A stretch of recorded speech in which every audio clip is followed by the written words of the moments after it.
ಯಾವುದೇ ಮಗು ಜನ್ಮತಃ ಅಪರಾಧಿಯಲ್ಲ, ಆದರೆ ಸಮಾಜ ಮತ್ತು ಕುಟುಂಬ ನೀಡುವಂತಹ ವಾತಾವರಣ ಅವರನ್ನು ಕ್ರಿಮಿನಲ್ ಮಾಡಬಲ್ಲದು. ಬಾಲಾಪರಾಧದ ಈ ಕರಾಳ ಮುಖದ ಬಗ್ಗೆ ನಾವೆಲ್ಲರೂ ಆತ್ಮಾವಲೋಕನ ಮಾಡಿಕೊಳ್ಳೋ ಸಮಯ ಬಂದಿದೆ. ನಮಸ್ಕಾರ, ಈ ದಿನಕ್ಕೆ ಸ್ವಾಗತ. ನಾನು ಜಿ ಎಂ ಪವಿತ್ರ. ಬಾಲ್ಯ ಅಂತಂದರೆ ಅದೊಂದು ಮುಗ್ಧತೆಯ ಉತ್ತುಂಗ.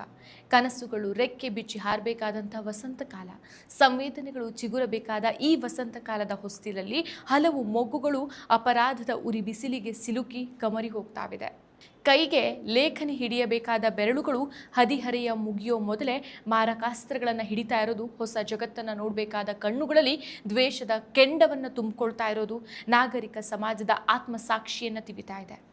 ಕುಟುಂಬಗಳು ಎನ್ನುವಂಥ ಗೂಡುಗಳು ಶಿಥಿಲಗೊಳ್ತಾ ಇದೆ. ತಂದೆ ತಾಯಿಯರ ನಡುವೆ ಗಲಾಟೆ, ಪ್ರೀತಿಯ ಕೊರತೆ ಮತ್ತು ಪೋಷಕರ ಆರ್ಥಿಕ ಗಳಿಕೆಯ ಬೆನ್ನತ್ತಿದ ಜೀವನ ಶೈಲಿ ಮಕ್ಕಳನ್ನು ಭಾವನಾತ್ಮಕವಾಗಿ ಅನಾಥರನ್ನಾಗಿ ಮಾಡ್ತಾ ಇದೆ.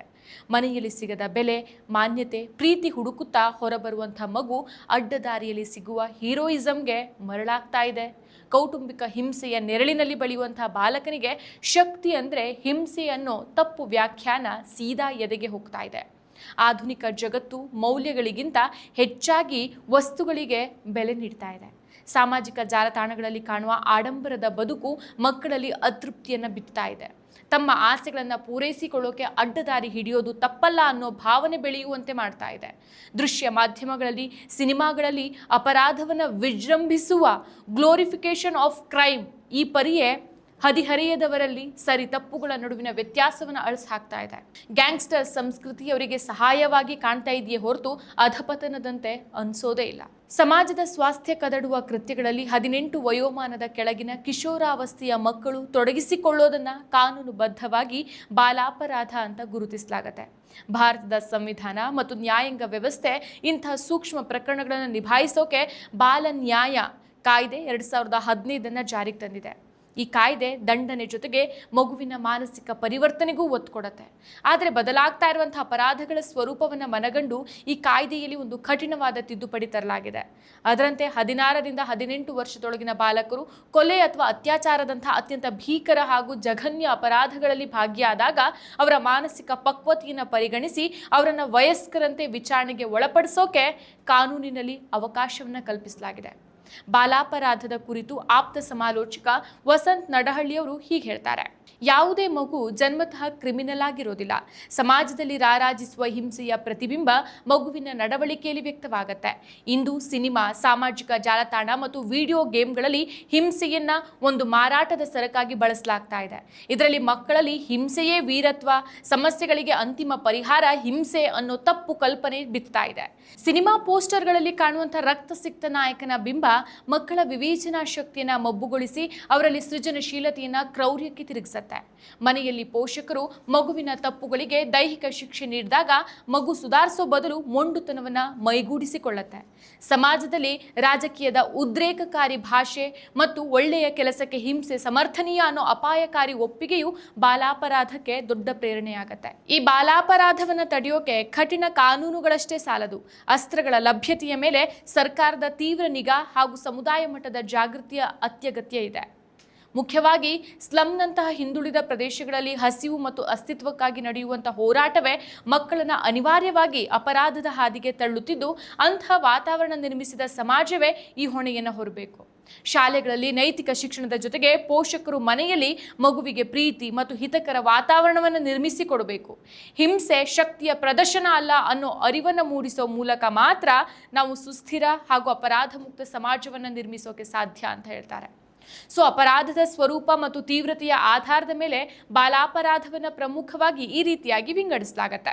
ಮೊದಲನೇದು, ಸ್ವರೂಪದ ಆಧಾರದ ಮೇಲಿನ ವಿಧಗಳು. ವ್ಯಕ್ತಿಗತ ಬಾಲಾಪರಾಧ. ಇಲ್ಲಿ ಮಗು ಒಬ್ಬನೇ ಸ್ವತಂತ್ರವಾಗಿ ಅಪರಾಧವನ್ನು ಎಸಗ್ತಾನೆ. ಇದಕ್ಕೆ ಸಾಮಾನ್ಯವಾಗಿ ಕುಟುಂಬದ ಸಮಸ್ಯೆಗಳು ಅಥವಾ ಮಾನಸಿಕ ಕಾರಣಗಳು ಹಿನ್ನೆಲೆಯಾಗಿರುತ್ತೆ. ಇನ್ನು ಎರಡನೇದು, ಗುಂಪು ಬಾಲಾಪರಾಧ. ಗೆಳೆಯರ ಗುಂಪು ಅಥವಾ ಗ್ಯಾಂಗ್ಗಳ ಪ್ರಭಾವದಿಂದ ಮಕ್ಕಳು ಒಟ್ಟಾಗಿ ಸೇರಿ ಅಪರಾಧವನ್ನು ಮಾಡೋದು. ಇದು ಸಾಮಾಜಿಕ ಮತ್ತು ಆರ್ಥಿಕ ಹಿನ್ನೆಲೆಯನ್ನು ಅವಲಂಬಿಸಿರುತ್ತೆ. ಇನ್ನು ಮೂರನೇದು, ಸಂಘಟಿತ ಬಾಲಾಪರಾಧ. ವಯಸ್ಕ ಅಪರಾಧಿಗಳ ಗುಂಪುಗಳ ಜೊತೆಗೆ ಸೇರಿ ಶಿಸ್ತುಬದ್ಧವಾಗಿ ಅಪರಾಧವನ್ನು ಎಸಗೋದು. ಫಾರ್ ಎಕ್ಸಾಂಪಲ್, ಮಾದಕ ದ್ರವ್ಯ ಸಾಗಾಟ ಅಥವಾ ಕಳ್ಳತನದ ಜಾಲಗಳು. ಇನ್ನು ನೆಕ್ಸ್ಟ್ ಒನ್, ಕಾನೂನು ಮತ್ತು ಕೃತ್ಯದ ಆಧಾರದ ಮೇಲಿನ ವಿಧಗಳನ್ನು ನೋಡೋಣ. ಆಸ್ತಿಪಾಸ್ತಿ ವಿರುದ್ಧದ ಅಪರಾಧಗಳು, ಸಣ್ಣ ಪುಟ್ಟ ಕಳ್ಳತನ, ಮನೆಗಳ್ಳತನ, ಸಾರ್ವಜನಿಕ ಆಸ್ತಿಪಾಸ್ತಿಗೆ ಹಾನಿ ಮಾಡೋದು ಇತ್ಯಾದಿ. ಇನ್ನು ವ್ಯಕ್ತಿಗಳ ವಿರುದ್ಧ ಅಪರಾಧಗಳು, ಹಲ್ಲೆ ಮಾಡೋದು, ಬೆದರಿಕೆ ಹಾಕುವುದು ಅಥವಾ ಅತಿರೇಕದ ಸಂದರ್ಭಗಳಲ್ಲಿ ಕೊಲೆ ಪ್ರಯತ್ನಗಳನ್ನು ಮಾಡಿಬಿಡೋದು. ಸೊ ಮಾದಕ ದ್ರವ್ಯ ವ್ಯಸನ, ಡ್ರಗ್ಸ್ ಸೇವನೆ, ಮಾರಾಟ ಅಥವಾ ಕಾನೂನು ಬಾಹಿರ ವಸ್ತುಗಳ ಬಳಕೆಯಲ್ಲಿ ತೊಡಗಿಕೊಳ್ಳೋದು. ಇನ್ನು ಲೈಂಗಿಕ ಅಪರಾಧ, ಅಪ್ರಾಪ್ತ ವಯಸ್ಸಿನಲ್ಲಿ ಲೈಂಗಿಕ ದೌರ್ಜನ್ಯ ಅಥವಾ ಅಶ್ಲೀಲ ಕೃತ್ಯಗಳಲ್ಲಿ ಭಾಗಿಯಾಗೋದು. ಇನ್ನು ಮುಂದಿನದು ಸೈಬರ್ ಅಪರಾಧ. ಇತ್ತೀಚಿನ ದಿನಗಳಲ್ಲಿ ಹೆಚ್ಚುತ್ತಾ ಇರುವಂತಹ ವಿಧ ಇದು. ಸಾಮಾಜಿಕ ಜಾಲತಾಣಗಳಲ್ಲಿ ಇತರರನ್ನ ಪೀಡಿಸೋದು ಅಥವಾ ಹ್ಯಾಕಿಂಗ್ ಮಾಡೋದು. ಇನ್ನು ಹವ್ಯಾಸದ ಆಧಾರದ ಮೇಲೆ ಆಕಸ್ಮಿಕ ಅಪರಾಧಿಗಳು, ಮೊದಲ ಬಾರಿ ಅಥವಾ ಯಾವುದೋ ಒಂದು ಒತ್ತಡಕ್ಕೆ ಮಣಿದು ಅಚಾನಕ್ಕಾಗಿ ತಪ್ಪು ಮಾಡೋರು. ಎರಡನೇವರು ಅಭ್ಯಾಸ ಬಲದ ಅಪರಾಧಿಗಳು, ಪದೇ ಪದೇ ತಪ್ಪುಗಳನ್ನು ಮಾಡುತ್ತಾ ಅದನ್ನು ಒಂದು ಹವ್ಯಾಸವನ್ನಾಗಿ ಮಾಡ್ಕೊಂಡಿರೋರು. ಸೊ ಮಗು ಒಂದು ಹಸಿ ಮಣ್ಣಿನಂತೆ, ಸಮಾಜ ಅದಕ್ಕೆ ರೂಪ ನೀಡುವಂಥ ಕುಂಬಾರ. ಅಪ್ರಾಪ್ತ ವಯಸ್ಕರು ಅಪರಾಧದ ಸುಳಿಗೆ ಸಿಲುಕದಂತೆ ತಡೆಯೋದು ಇಡೀ ಸಮಾಜದ ಸಾಮೂಹಿಕ ಹಿತಾಸಕ್ತಿ ಹಾಗೂ ಹೊಣೆ ಕೂಡ. ಸಮಾಜ ಒಂದು ಸುಭದ್ರ ಕವಚವಾಗಿ ಕಾರ್ಯನಿರ್ವಹಿಸಿದಾಗ ಮಾತ್ರ ಮಗುವಿನ ವ್ಯಕ್ತಿತ್ವ ಸನ್ಮಾರ್ಗದಲ್ಲಿ ವಿಕಸನಗೊಳ್ಳೋಕೆ ಸಾಧ್ಯ. ಇನ್ನು ಕೌಟುಂಬಿಕ ಪರಿಸರ ಮತ್ತು ಸಂಸ್ಕಾರ. ಕುಟುಂಬವೇ ಮಗುವಿನ ಮೊದಲ ಪಾಠಶಾಲೆ. ಅಲ್ಲಿ ದೊರೆಯುವಂಥ ಸಂಸ್ಕಾರ ಜೀವನದ ದಿಕ್ಸೂಚಿಯಾಗತ್ತೆ. ಪೋಷಕರು ಕೇಳಿದ್ದನ್ನು ಕೊಡಿಸೋಕೆ ಮಾತ್ರ ಸೀಮಿತವಾಗದೆ ಮಕ್ಕಳ ಜೊತೆಗೆ ಒಂದು ಭಾವನಾತ್ಮಕ ಅನುಬಂಧವನ್ನು ವೃದ್ಧಿಸಿಕೊಳ್ಬೇಕು. ಸುಸಂಸ್ಕೃತ ನಡವಳಿಕೆ, ನೈತಿಕ ಮೌಲ್ಯಗಳು, ಸರಿ ತಪ್ಪುಗಳ ವಿವೇಚನೆಯನ್ನ ಬಾಲ್ಯದಲ್ಲಿಯೇ ಬಿತ್ತಬೇಕು. ಅಸ್ಥಿರ ಕೌಟುಂಬಿಕ ಹಿನ್ನೆಲೆ ಅಥವಾ ಪೋಷಕರ ನಿರ್ಲಕ್ಷ್ಯ ಮಗುವನ್ನ ಅಸುರಕ್ಷತೆಯ ಭಾವನೆಗೆ ತಳ್ಳತ್ತೆ. ಇದು ಕಾಲಕ್ರಮೇಣ ಅವರನ್ನ ಸಮಾಜ ವಿರೋಧಿ ಚಟುವಟಿಕೆಗಳತ್ತ ಆಕರ್ಷಿತರಾಗುವಂತೆ ಮಾಡುತ್ತೆ. ಪ್ರೀತಿ ಮತ್ತು ಶಿಸ್ತನ ಮೈಗೂಡಿರುವಂತಹ ಮನೆಯ ವಾತಾವರಣ ಬಾಲಾಪರಾಧಕ್ಕೆ ಮೊದಲ ತಡೆಗೋಡೆಯಾಗೋಗುತ್ತೆ. ಪ್ರೀತಿ ಮತ್ತು ಶಿಸ್ತು ಮೈಗೂಡಿರುವ ಮನೆಯ ಮೊದಲ ವಾತಾವರಣ ಬಾಲಾಪರಾಧಕ್ಕೆ ತಡೆಗೋಡೆಯಂತೆ. ಇನ್ನು ಶಿಕ್ಷಣ ಮತ್ತು ಜಾಗೃತಿ. ಹೌದು, ಶಾಲಾ ಹಂತದಲ್ಲಿಯೇ ಜೀವನ ಕೌಶಲ್ಯಗಳು ಮತ್ತು ಮಾನವೀಯ ಮೌಲ್ಯಗಳನ್ನು ಬೋಧಿಸೋದು ಅತ್ಯಗತ್ಯ. ಸಮಾಜ ಅಪಾಯದ ಅಂಚಿನಲ್ಲಿರುವಂತಹ ಅಂದರೆ ಶಾಲೆಯನ್ನು ಅರ್ಧಕ್ಕೆ ಬಿಟ್ಟ ಅಥವಾ ದುರ್ಬಲ ಆರ್ಥಿಕ ಹಿನ್ನೆಲೆಯುಳ್ಳ ಮಕ್ಕಳನ್ನು ಗುರುತಿಸಿ ಅವರಿಗೆ ಶೈಕ್ಷಣಿಕ ಮತ್ತು ಆರ್ಥಿಕ ಬೆಂಬಲವನ್ನು ಕೊಡಬೇಕು. ಮಾದಕ ವ್ಯಸನ ಹಾಗೂ ಸಾಮಾಜಿಕ ಜಾಲತಾಣಗಳ ದುರ್ಬಳಕೆಯಂತಹ ಆಧುನಿಕ ಪಿಡುಗುಗಳ ಕುರಿತು ನಿರಂತರ ಜಾಗೃತಿ ಮೂಡಿಸೋದು ಅತ್ಯಗತ್ಯ. ಇನ್ನು ಸಮುದಾಯದ ಪಾಲ್ಗೊಳ್ಳುವಿಕೆ. ಬಾಲಾಪರಾಧವನ್ನು ತಡೆಗಟ್ಟೋಕೆ ಸಮುದಾಯ ಮಟ್ಟದಲ್ಲಿ ಕ್ರೀಡೆ, ಸಾಂಸ್ಕೃತಿಕ ಚಟುವಟಿಕೆಗಳು ಮತ್ತು ಸೃಜನಾತ್ಮಕ ಹವ್ಯಾಸಗಳಿಗೆ ಪ್ರೋತ್ಸಾಹ ನೀಡೋ ವೇದಿಕೆಗಳು ಸೃಷ್ಟಿಯಾಗಬೇಕು. ಮಗುವಿನ ಶಕ್ತಿ ಸೃಜನಶೀಲ ಹಾದಿಯಲ್ಲಿ ಹರಿದಾಗ ಅಪರಾಧದ ಆಲೋಚನೆಗಳಿಗೆ ಆಸ್ಪದ ಇರೋದಿಲ್ಲ. ಅಲ್ಲದೆ ದಾರಿ ತಪ್ಪಿದ ಮಕ್ಕಳನ್ನ ಸಮಾಜ ಕಳಂಕಿತರಂತೆ ನೋಡೋ ಬದಲು ಸಹಾನುಭೂತಿಯಿಂದ ಕಂಡು ಅವರನ್ನ ಮುಖ್ಯವಾಹಿನಿಗೆ ತರೋಕೆ ಶ್ರಮಿಸಬೇಕು. ಸಾಮಾಜಿಕ ಬಹಿಷ್ಕಾರ ಅಥವಾ ತಿರಸ್ಕಾರ ಮಗುವನ್ನ ಮತ್ತಷ್ಟು ದೊಡ್ಡ ಅಪರಾಧಿಯನ್ನಾಗಿ ಮಾಡಬಲ್ಲದು. ಸೊ ಬಾಲಾಪರಾಧ ಮುಕ್ತ ಸಮಾಜದ ನಿರ್ಮಾಣ ನಮ್ಮೆಲ್ಲರ ಆದ್ಯತೆಯಾಗಬೇಕು. ಸಂವೇದನಾಶೀಲ ಪೋಷಕರು, ಜವಾಬ್ದಾರಿಯುತ ಶಿಕ್ಷಕರು ಮತ್ತು ಜಾಗೃತ ನಾಗರಿಕರು ಒಂದಾದಾಗ ಮಾತ್ರ ಮಕ್ಕಳ ಹಾದಿಯನ್ನು ಬೆಳಗೋಕೆ ಸಾಧ್ಯ. ಮಗುವನ್ನ ಪ್ರೀತಿಸುವ ಸಮಾಜವಷ್ಟೇ ಪ್ರಗತಿಪರ ರಾಷ್ಟ್ರವನ್ನ ನಿರ್ಮಿಸಬಲ್ಲದು. 2012ರ ನಿರ್ಭಯಾ ಪ್ರಕರಣ, ಮುಂಬೈನ ಶಕ್ತಿ ಮಿಲ್ ಪ್ರಕರಣ, 2017ರ ಗುರುಗ್ರಾಮದ ಪ್ರತಿಷ್ಠಿತ ಶಾಲೆಯೊಂದರಲ್ಲಿ 7ನೇ ತರಗತಿಯ ಬಾಲಕನೊಬ್ಬನನ್ನ ಅದೇ ಶಾಲೆಯ 11ನೇ ತರಗತಿಯ ವಿದ್ಯಾರ್ಥಿ ಕೊಲೆ ಮಾಡಿದ ಘಟನೆ, ಬಾಗಲಕೋಟೆ ಮುಧೋಳ್ ತಾಲೂಕಿನಲ್ಲಿ ಪರೀಕ್ಷೆಯಲ್ಲಿ ನಕಲು ಮಾಡೋಕೆ ಬಿಡಲಿಲ್ಲ ಅನ್ನೋ ಕಾರಣಕ್ಕೆ ಬಾಲಕನೊಬ್ಬ ತನ್ನದೇ ಶಿಕ್ಷಕರ ಮೇಲೆ ಹಲ್ಲೆ ನಡೆಸೋಕೆ ಮುಂದಾಗಿದ್ದು, ಬೆಂಗಳೂರಿನಂತಹ ಮಹಾನಗರಗಳ ಕೊಳಗೇರಿಗಳ ಬಾಲಕರು ಮಚ್ಚು ಬಡಿಗೆ ಹಿಡಿದುಕೊಂಡು ರೀಲ್ಸ್ ಮಾಡಿ ಸೋಷಿಯಲ್ ಮೀಡಿಯಾದಲ್ಲಿ ಹಾಕೊಳ್ಳೋದು, ಶಾಲಾ ಮಕ್ಕಳೇ ಆನ್ಲೈನ್ ಗೇಮ್ ಚಟಕ್ಕೆ ಬಿದ್ದು ಸಾಲ ಮಾಡಿಕೊಂಡು ಹಣಕ್ಕಾಗಿ ಆನ್ಲೈನ್ನಲ್ಲಿ ಇತರರನ್ನ ಪೀಡಿಸೋದು, ದೆಹಲಿಯಲ್ಲಿ ಮಗುವೊಂದನ್ನ ಅಪಹರಿಸಿದ ಅಪ್ರಾಪ್ತನೊಬ್ಬ ಒತ್ತೆಯ ಹಣ ಸಿಗ್ಲಿಲ್ಲ ಅಂತ ಮಗುವನ್ನೇ ಕೊಂದು ಜೈಲಿಗೆ ಹೋಗಿದ್ದ. ಸನ್ನಡತೆ ಆಧಾರದ ಮೇಲೆ ಬಿಡುಗಡೆಗೊಂಡು 2 ತಿಂಗಳಲ್ಲಿ ಮತ್ತೆ ವೃದ್ಧೆಯೊಬ್ಬರನ್ನ ಕೊಂದ ಪ್ರಕರಣ. ಸೊ ಹೀಗೆ ಹೇಳ್ತಾ ಹೋದ್ರೆ ಪಟ್ಟಿ ದೊಡ್ಡದಾಗ್ತಾನೆ ಹೋಗುತ್ತೆ. ಪ್ರತಿಯೊಂದು ಘಟನೆಯು ವ್ಯವಸ್ಥೆಯ ವೈಫಲ್ಯವನ್ನ ಎತ್ತಿ ತೋರಿಸುತ್ತೆ.